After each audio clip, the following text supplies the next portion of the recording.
अभी कुछ दिनों पहले की बात है, कानपुर में हजरत मौलाना अली मियां नदवी साहब रहमतुल्लाह अलैह के यहाँ से एक रिसाला निकलता था।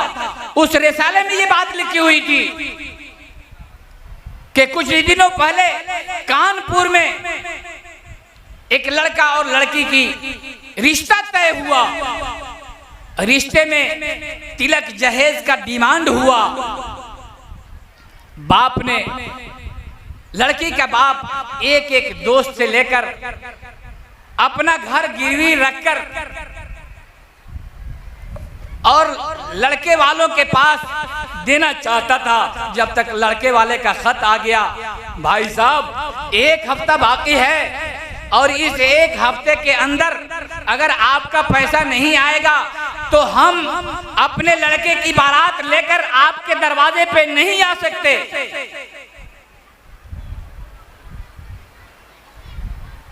लड़की वाला मजबूर वो रकम लेकर के लड़के वाले के दरवाजे पे पहुंचता है, जिसमें 20,000 रुपए कम थे। कहा कि और 20,000, कहा कि भाई साहब हम निकाह की मजलिस में दे देंगे। यही एक बोझ नहीं है, बाराती भी आते हैं, सराती भी आते हैं, उनके खाना खिलाने की भी जिम्मेदारी होती है। लड़की के रुखसती के वक्त बहुत सारे लाऊ लफड़े हैं, वो तमाम जिम्मेदारियां लड़की के बाप के सर पे रखा जाता है। बड़े सज धज करके बड़े धूमधाम के साथ बारात आई, निकाह की मजलिस लगी, काजी साहब बैठे, इमाम साहब बैठे, मौलाना साहब बैठे, निकाह का फार्म भरा जा रहा है। तब भाई साहब निकाह पढ़ाया जाए, नहीं अभी नहीं। भाई साहब क्या हुआ, मेरा 20,000 रुपए, रात का वक्त है, पहले मेरा 20,000 रुपया जमा कर दीजिए, उसके बाद निकाह पढ़ाइए, मुझे गवारा है, मुझे मंजूर है।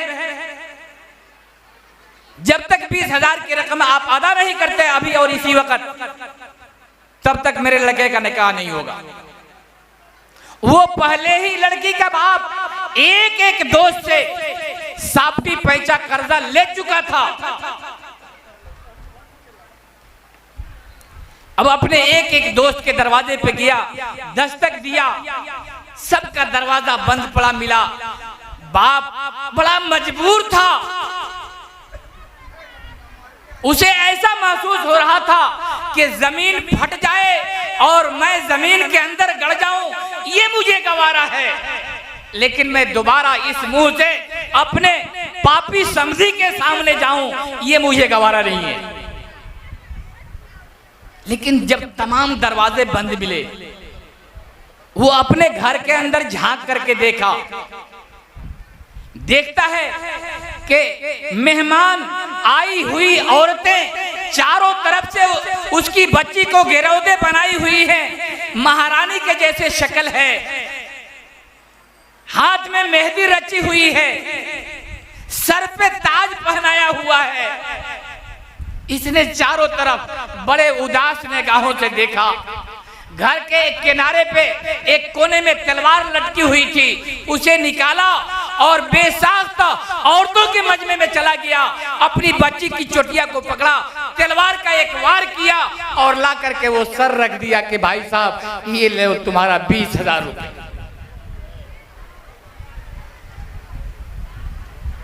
ये है हमारा मुस्लिम समाज कि तिलक जहेज के मामले में ये मुस्लिम समुदाय बिल्कुल उरूज पे पहुंच चुका है और ये कैंसर का रोग सबके अंदर लगा हुआ है। हाजी साहब हैं, काजी साहब हैं, मौलाना साहब हैं, किसी को भी ये नहीं छोड़ा है। जिसको किसी शायर ने कहा है, ये कोढ़े तिलक की बीमारी अब आम है, बस्ती बसती है। ये कोढ़े तिलक की बीमारी अब आम है, बस्ती बसती है। बर्बाद उसे कर देती है जिसको भी ये नागन डसती है। उसका घर वीरान हो जाता है, उसका घर उजड़ जाता है। मुसलमानों, आज मेरा ये पैगाम है हमारे इस मंच पर बैठे हुए, हमारे इस पंडाल के अंदर तशरीफ लाए हुए दूर और नजदीक के तमाम हिंदू मुसलमान भाइयों से, हमारी माओ बहनों से ये हमारा पैगाम है, एक गुजारिश है, एक रिक्वेस्ट है कि आज इस मजमे में सच्चे पक्के दिल से अल्लाह रब्बुल इज्जत के सामने, अपने ईश्वर के सामने गुहार लगाएं और सच्चे पक्के दिल से तौबा कर लें कि आज के बाद हम ऐसा कैसा कभी भी घिनौना हरकत नहीं करेंगे, किसी के हंसते बसते घरों को खंडरात में तब्दील नहीं करेंगे, किसी के मासूम बच्चों को हम घर से बेघर नहीं करेंगे। क्या आप इस बात का अज़्म व इरादा करते हैं? जरा हाथ उठा करके इस बात का मुज़ाहिरा करें। बिल्कुल बिल्कुल सही बात है, सही। बार बार अब यहाँ से नाज़िम जलसा की वार्निंग आ रही है। ये तो डेमोक्रेसी का ज़माना है, मैं आप लोगों से पूछकर भी मैं अपनी तकरीर की अपनी बात को आगे बढ़ा सकता हूँ। ये आम मजमा, आम सभा है, लेकिन मुझे ये बात शोभा नहीं देती। मैं यहाँ का मकामी हूँ। हमारे बाहर से आए हुए बड़े बड़े उलमाए किराम, हज़रत मौलाना अमीर हमज़ा साहब रेशादी मद्ददिल्लाहुल आली, हज़रत मौलाना मुश्ताक साहब मद्ददिल्लाहुल आली और दूसरे भी हमारे अकाबिर उलमाए किराम यहाँ पर तशरीफ़ फरमा हैं। इसलिए मैं अपनी बात को यहीं रोकता हूँ, अपनी बात को आगे बढ़ाए बगैर मैं इन्हीं बातों के साथ आप हजरात से अलविदा होता हूँ। व आखिर दावाना अनिल हम्दुलिल्लाहि रब्बिल आलमीन। माशाअल्लाह, बहुत खूब हज़रत मौलाना कमरुल हुदा साहब। हज़रत गिरामी, मेरी माँ और बहनें, आप माशाअल्लाह बहुत ही ज़्यादा पहुँची हुई हैं। अल्लाह आपको कबूल फरमाए।